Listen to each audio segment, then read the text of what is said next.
Gamers, we're so back. It's time again for the now annual video essay library jam. I have 48-ish hours to make a video, and the prompt this time is win or lose. Almost immediately, this made me think of 4 letters of the alphabet. ROTK, roadoftheking.com, a website that provides coverage of the YuGiOh OCG card game, which is the Eastern version of the game. Their most popular export is the weekly-ish, whenever they feel like it, metagame report. This collates all the important tournaments that have happened in the OCG and shows which decks are the most popular, the ones that are winning or placing well in tournaments. Some formats will be dominated by a few powerful decks, while others is anyone's game. Cunning duelists will watch these posts like hawks, for the OCG is actually a few months ahead of the Western version of YuGiOh in terms of set releases, meaning if a deck is doing well in the OCG, it's probably gonna do well over here, and you'll know where to put your pennies.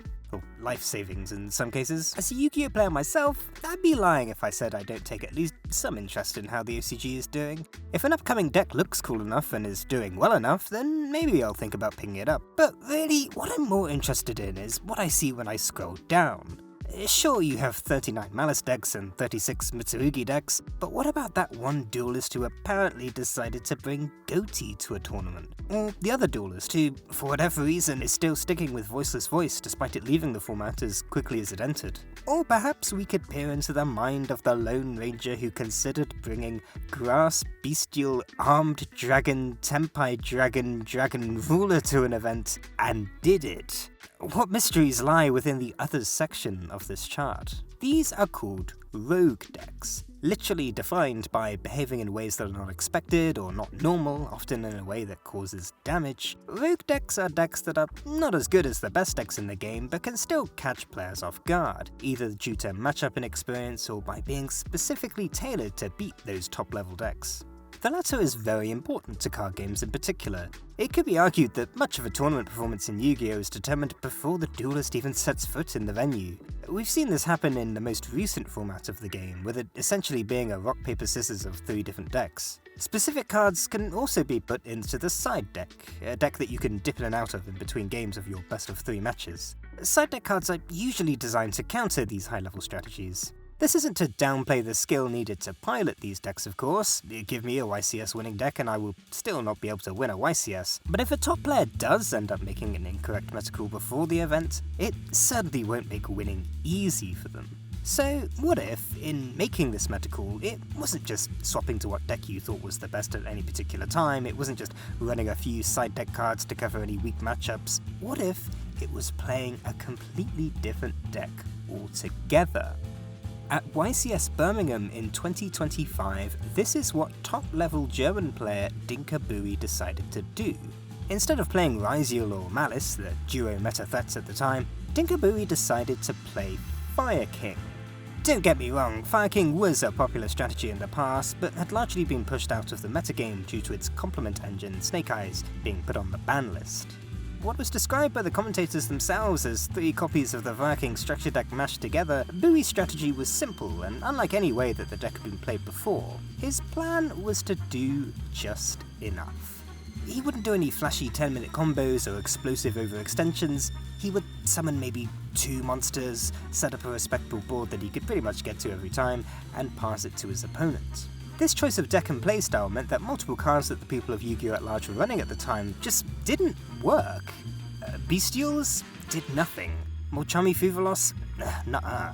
Infinite Impairments? Not a chance. Niburi the Primal Being? We got you. Metal Tronus? Not this time. Ultimate Slayer? This one was invented by a writer. Ash Blossom and Joyous Spring? It's fiction.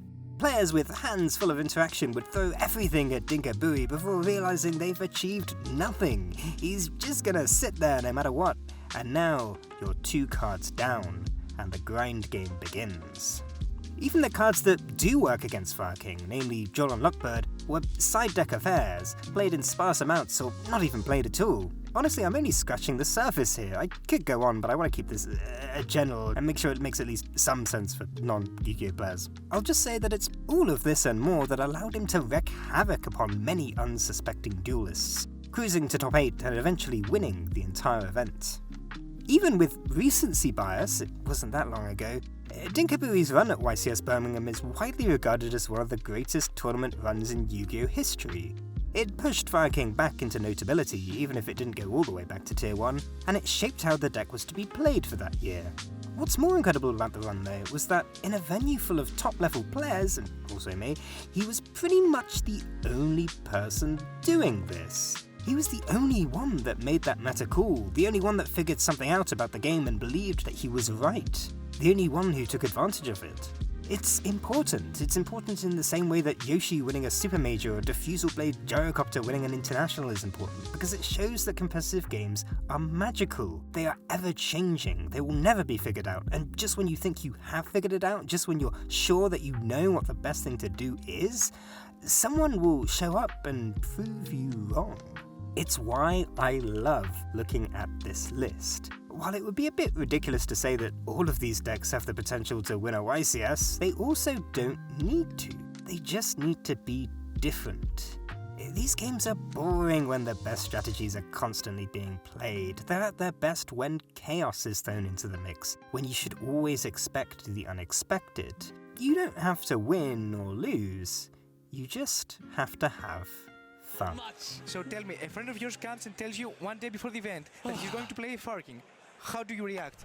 I laughed at him, honestly. I did play against him on first day, and both of us, we looked at his end field, which he created, which was 2 Garunix, and we both started laughing for a minute straight, and now he's a YCS champion.